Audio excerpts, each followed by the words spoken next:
নমস্কার। আজকে তোমাদের সামনে নিয়ে এসেছি ডাল মাখানি। একদম ঘরোয়া পদ্ধতিতে ঘরোয়া উপকরণ দিয়ে নিজের মতন করে বানিয়েছি। তো প্রথমে প্রেসার কুকারে জল দিয়ে দিয়েছিলাম, তার মধ্যে নুন সামান্য, হলুদ সামান্য, আর অল্প একটু মানে ওই 1 টিস্পুন মতন কাসুরি মেথি দিয়ে তার মধ্যে কালি মুগ আর মুসুর ডাল মানে 1 কাপ কালি মুগ দিয়েছিলাম আর 2 টেবিল স্পুন মুসুর ডাল দিয়েছিলাম, দিয়ে সেটা ভিজিয়ে রেখেছিলাম 3 ঘন্টা মতন। তারপর সেটাতে 5টা কি 6টা মতন সিটি দিয়েছিলাম। সিটি দিয়ে খানিকক্ষণ দমে রেখে তারপর ওটাকে একদম জলটাকে ছেঁকে নিয়েছিলাম, মানে একটা ওই ফুটো ফুটো থালায় ঢেলে নিয়েছিলাম, জলটা বেরিয়ে গেছিলো। তো এবার ডালটা সেদ্ধ হয়ে গেছে, তো এবার রান্নাটা বসাবো। তো একটা ফ্রাই প্যান মতন নিয়ে নিয়েছিলাম, তার মধ্যে পর্যাপ্ত সর্ষের তেল দিয়েছি। যে যেরকম তেল খাও বা যে যেরকম তেল খেতে পছন্দ করো সে সেই মতন তেল দেবে। তবে এই জাতীয় রান্নাগুলোতে একটু তেল বা মাখন বা বাটার এগুলো একটু বেশি দিলে টেস্টটা ভালো হয়। তারপর আমি এর মধ্যে দিয়ে দিয়েছিলাম 2 চামচ ঘি। আমি 2 চামচ দিয়েছিলাম কারণ আমি আবার রান্নার শেষেও অ্যাড করব। তো তোমরা তোমাদের যেরকম মনে করবে, মানে যতটা দেওয়ার প্রয়োজন মনে হবে বা যতটা কোয়ান্টিটিতে করবে সেই মতন ঘিটা অ্যাড করবে। আমি 2 চামচই দিয়েছিলাম। তো তেল আর ঘি গরম হয়ে গেলে এরপর এর মধ্যে অ্যাড করব গোটা গরম মশলা। গোটা গরম মশলার মধ্যে দিয়েছিলাম অল্প একটু দারচিনি, এলাচ, 2টো লবঙ্গ আর শুকনো লঙ্কা 2টো আর 2টো তেজপাতা। এই দিয়েছিলাম প্রথমে ফোড়নে। তারপর এটা যখন হালকা ভাজা ভাজা হয়ে গেছিলো, মানে তেলের মধ্যে স্মেলটা চলে এসেছিলো, তারপর অ্যাড করব আস্তে আস্তে বাকি সমস্ত ইনগ্রিডিয়েন্টস।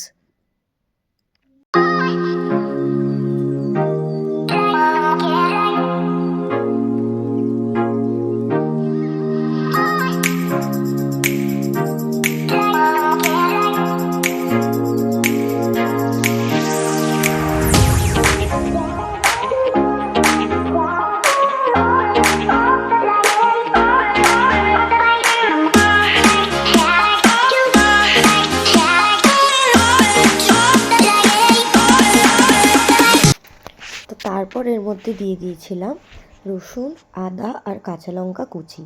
আদা আর রসুনটা ঝিরিঝিরি করে যেরকম আলু ভাজা কাটো সবাই, তো সেই রকমভাবেই দিয়েছিলাম। তো সেটা ফার্স্টে একটু তেলে ভালো করে ভেজে নেব।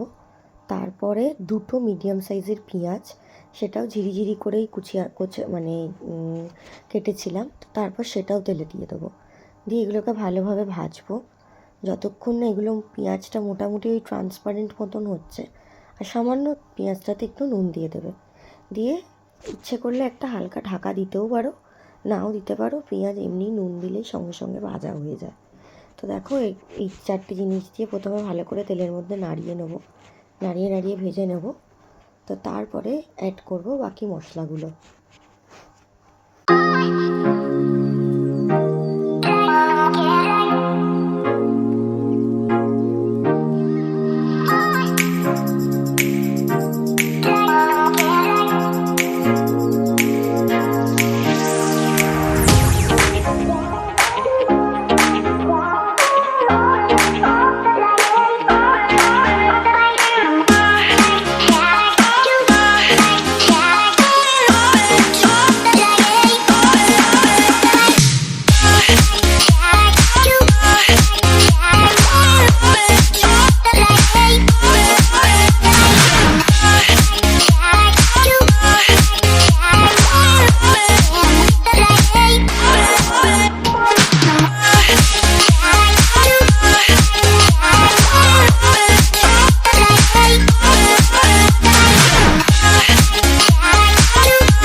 তো দেখো পেঁয়াজটা ভালো করে ভাজা হয়ে গেছে।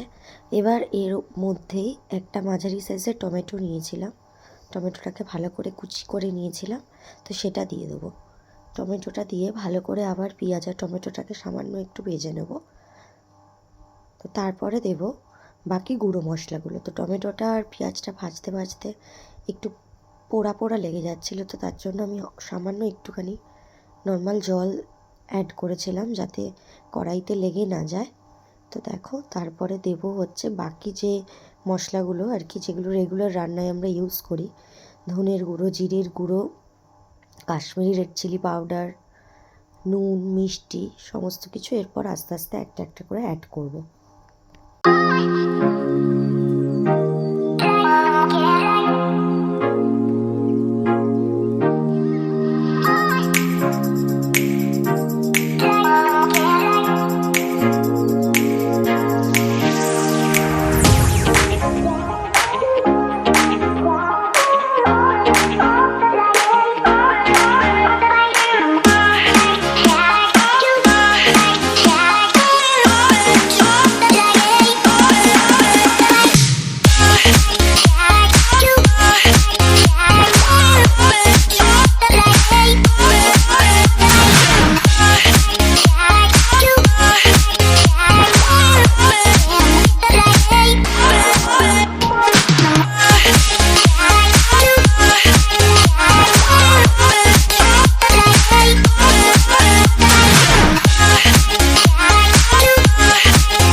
এবার এগুলোকে ভালোভাবে তরকার ডালটার সঙ্গে মেশাবো আর তরকার ডালটাকে এই মশলাগুলোর সঙ্গে কষাবো।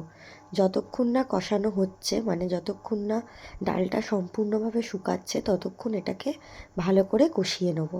তো ডাল মাখানি বা ডাল ফ্রাই বা তড়কা এই জাতীয় জিনিসগুলো যত বেশি কড়াইতে বা ফ্রাই প্যানে বা তাওয়াতে যে যেটাতেই করো না কেন, যত বেশি কষাবে বা ভাজবে তত বেশি এগুলো টেস্ট হয়। তো আমি এটাকে তো অনেকক্ষণ ধরে কষিয়েছি। তারপর যখন একবারে শুকনো ড্রাই হয়ে গেছে তখন এর মধ্যে আমি একটু চিনি অ্যাড করেছি, সামান্য টেস্ট মতন, জাস্ট টেস্টটাকে ব্যালেন্স করার জন্য। আর সামান্য গরম জল, একটু উষ্ণ গরম জল করে রেখেছিলাম, সেটা অ্যাড করেছি। তো দেখো তারপরে আবার এটাকে বেশ খানিকক্ষণ ফুটিয়ে তারপরে আবার বাকি জিনিসগুলো অ্যাড করব।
তো দেখো ডালটা পুরোপুরিভাবে হয়েই এসছে।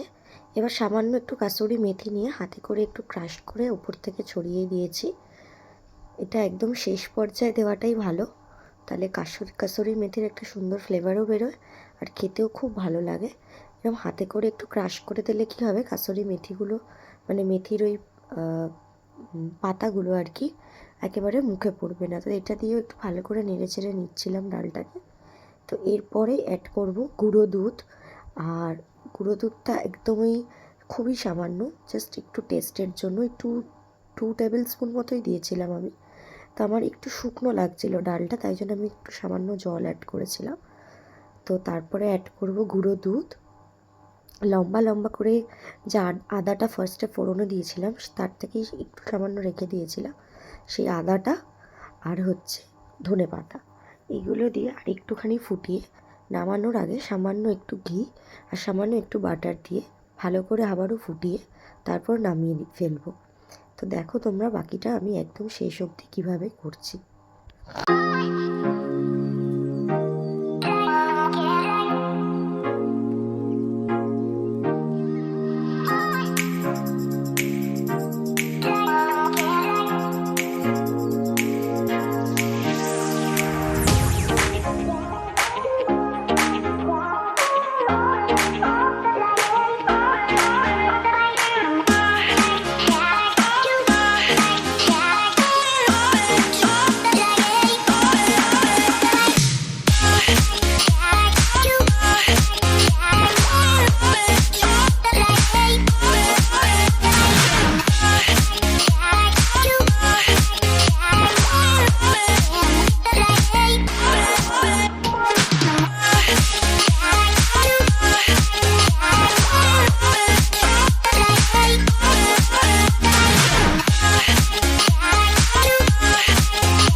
তো দেখো আমার রান্নাটা মোটামুটি কমপ্লিট।